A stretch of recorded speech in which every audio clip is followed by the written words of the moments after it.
బుల్షన్లో మరో breaking news చూస్తున్నాం. Speaker Tammineni Sitaram ఎదుట వైసీపీ రెబల్ ఎమ్మెల్యేలు హాజరయ్యారు. వారిపై అనర్హత పిటిషన్పై విచారించేందుకు స్పీకర్ వారికి నోటీసులు ఇచ్చారు. అయితే స్పీకర్ను కలిసిన మేకపాటి చంద్రశేఖర్ రెడ్డి, ఉండవల్లి శ్రీదేవి, ఆనం రామనారాయణ రెడ్డి, కోటంరెడ్డి శ్రీధర్ రెడ్డిలు హాజరయ్యారు. వారు నలుగురు విడివిడిగా స్పీకర్ను కలిసి తమ వివరణను వినిపించి వచ్చారు. వివరణ ఇవ్వడానికి తమకు 4 వారాల గడువు కావాలని వైసీపీ ఎమ్మెల్యేలు కోరినట్టుగా తెలుస్తోంది.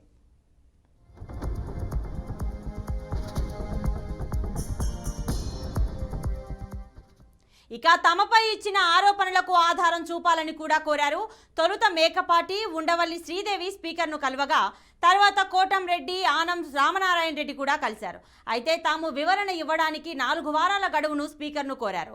లంచ్ తర్వాత టీడీపీ రెబల్ ఎమ్మెల్యేలు స్పీకర్ను కలిసే అవకాశం ఉంది. దీంతో పాటు వైసీపీ రెబల్ ఎమ్మెల్యేలు హైకోర్టులో పిటిషన్ వేశారు.